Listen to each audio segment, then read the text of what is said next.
जय हिंद दोस्तों, welcome to CJ study class में आप लोग का स्वागत है। आज हम लोग इस वीडियो में परिमेय संख्या किसे कहा जाता है और परिमेय संख्या किसे नहीं कहा जाता है, ये सारे डाउट को हम लोग इस वीडियो में क्लियर करेंगे। तो मैं बता दूं कि जो भी इस वीडियो को देख रहे हैं तो शुरू से एंड तक जरूर देखें, जिससे आप लोग का जितना भी डाउट है वो क्लियर हो जाए। तो आइए सबसे पहले हम लोग समझेंगे लोग कि परिमेय संख्या किसे कहा जाता है। तो इसके डिफिनीशन, इसके यानी परिभाषा को समझेंगे लोग।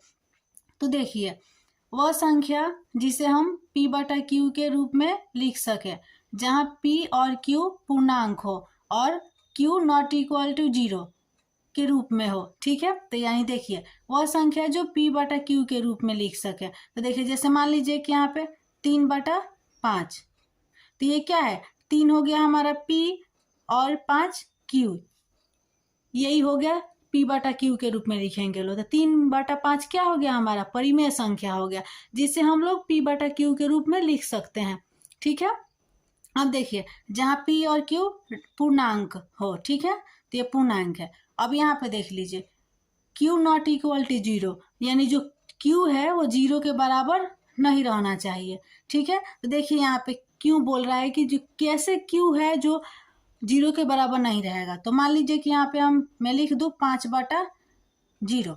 अब ये तो 5 है तो p के जगह पे है, ठीक है, क्योंकि ये p बटा क्यू के रूप में है ना, तो 5 क्या है, p के जगह पे है और q के जगह पे क्या है, 0 है। तो यहाँ पे साफ साफ बोल रहा है परिभाषा में कि q नॉट इक्वल टू 0, यानी जो q है ये 0 के बराबर नहीं रहना चाहिए, यानी q के जगह पे 0 नहीं रहना चाहिए।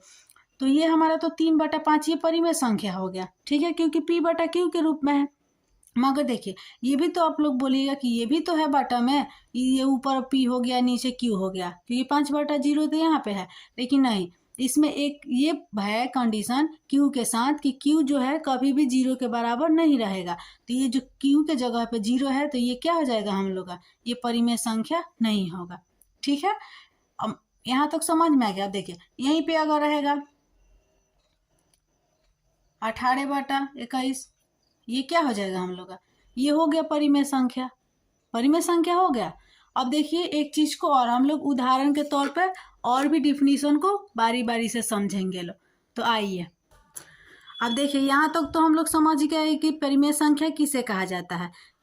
ठीक है, जो p बटा क्यू के रूप में रहे उसे परिमेय संख्या कहा जाता है। अब देखिए एक और इसमें चीज को समझेंगे लोग कि क्या जितनी ऋणात्मक संख्या है वो परिमेय संख्या कहलाएगी। तो जी हाँ, जितनी भी ऋणात्मक संख्या है वो परिमेय संख्या कहलाती है। जैसे मान लीजिए यहाँ पे -1/4, तो क्या ये परिमेय संख्या होगी, तो जी, क्योंकि जितने भी ऋणात्मक संख्या है वो भी परिमेय संख्या कहलाएगी। अब देखिए यहाँ पे जैसे रहा -7/-9, तो क्या ये परिमेय संख्या है, तो जी ये भी परिमेय संख्या है, क्योंकि ये भी p बटा क्यू के रूप में लिखा गया है और जितनी भी ऋणात्मक संख्या है वो परिमेय संख्या है। तो ये तो ऋणात्मक है मगर ये क्या है, ये परिमेय संख्या कहलाएगी। अब एक और डिफिनीशन को हम लोग समझते हैं, एक और डाउट को क्लियर करेंगे लोग। अब देखिए इसमें एक और चीज को समझेंगे लोग कि क्या सभी भिन्न परिमेय संख्या कहलाएगी, परिमेय संख्या कहलाती है। तो बोलेंगे लोग कि हाँ, जितनी भी भिन्न है वो क्या है, परिमेय संख्या कहलाती है। जैसे यहाँ पे मान लीजिए 3/5, 4/8, ये सभी क्या है, ये भिन्न संख्या है। तो ये सभी भिन्न क्या होंगी, परिमेय संख्या कहलाएंगी। तो जितनी भी ऋणात्मक संख्या है वो भी परिमेय संख्या कहलाती है और सभी भिन्न भी परिमेय संख्या कहलाती है। अब आप लोग के मन में एक और डाउट आएगा कि क्या जब सभी भिन्न परिमेय संख्या कहलाती है तो क्या सभी परिमेय संख्याएं भिन्न कहलाती है या नहीं कहलाती है। तो आइए हम लोग इसको समझते हैं। देखिए तो यहाँ पे होगा कि सभी परिमेय संख्याएं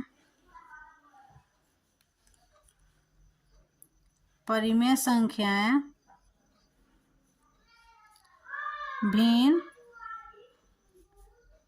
नहीं कहलाती हैं। ठीक है, अब इसको समझेंगे लोग कि क्यों सभी परिमेय संख्याएं भिन्न नहीं कहलाती है। ठीक है, अब हम लोग इस डाउट को क्लियर करेंगे लोग, तो वीडियो पे बने रहिए और देखिए। यहाँ पे मान लीजिए क्यों सभी परिमेय संख्या भिन्न नहीं होगी। देखिए मानिए कि -1/4, मैं पहले भी बताई थी कि ये क्या है, ये परिमेय संख्या है। तो परिमेय संख्या तो है मगर भिन्न कैसे नहीं है इसको समझेंगे लोग। तो मान लीजिए कि यहाँ पे एक खेत है, तो एक खेत है, इसको 4 बराबर भागों में बांटना है। ठीक है, तो जब 1/4 रहेगा तब ना, एक खेत है तो 4 भाग में बांटेंगे लोग। जब ये माइनस है, माइनस में है, ठीक है, तो माइनस यानी इसके पास तो खेत ही नहीं है, तो ये 4 बराबर भागों में क्यों बांटेगा, कैसे बांटेगा। तो भिन्न का मतलब ही होता है कि उसको डिवाइड करना, बंटवारा करना। ठीक है, तो इसीलिए जब माइनस में है -1/4, तो ये कैसे हो जाएगा, ये भिन्न संख्या नहीं होगा। तो इसीलिए कहेंगे लोग कि सभी परिमेय संख्याएं भिन्न संख्या नहीं हो सकती है। ठीक है, जैसे मैं उदाहरण के तौर पे मैं आप लोगों को बता दी कि -1/4 ये क्या होगी, भिन्न संख्या नहीं होगी। वहीं पे 1/4 है तो ये भिन्न संख्या कहलाएंगे यहाँ पे। ठीक है, ये परिमेय भिन्न संख्या कहलाएंगे। और एक और हम लोग इसमें, आप लोग के दिमाग में एक और डाउट आता होगा कि क्या हम लोग 0 को परिमेय संख्या कहेंगे लो, क्या ये जो 0 है इसको परिमेय संख्या कह सकते हैं लो। तो जी, ये 0 को हम लोग परिमेय संख्या कह सकते हैं लो। क्यों कह सकते हैं लो, क्योंकि देखिए मानिए यहाँ पे लिख दिए लो 0/5। ठीक है, तो 0 हो गया पी के रूप में, 5 हो गया क्यू के रूप में। तो क्यू के साथ कंडीशन है ना कि क्यू 0 के बराबर नहीं रहना चाहिए, पी के साथ तो कुछ नहीं है, तो 0/5 परिमेय संख्या हो जाएगा। क्योंकि ये क्यू क्या है, यहाँ पे 0 नहीं है, यहाँ पे 5 है, यहाँ पे संख्या है। तो इस बात को आप लोग ध्यान में रखिएगा कि बटा में नीचे अगर 0 हो क्यू के जगह पे तो ये परिमेय संख्या नहीं होगी, ऊपर अगर 0 हो तो परिमेय संख्या कहलाती है। आई होप दोस्तों कि आप लोग को ये सारा समझ में आ गया होगा। तो प्लीज़ चैनल को लाइक शेयर एंड सब्सक्राइब करें, और जो भी इस चैनल पे नए हैं तो चैनल को सब्सक्राइब कर लें।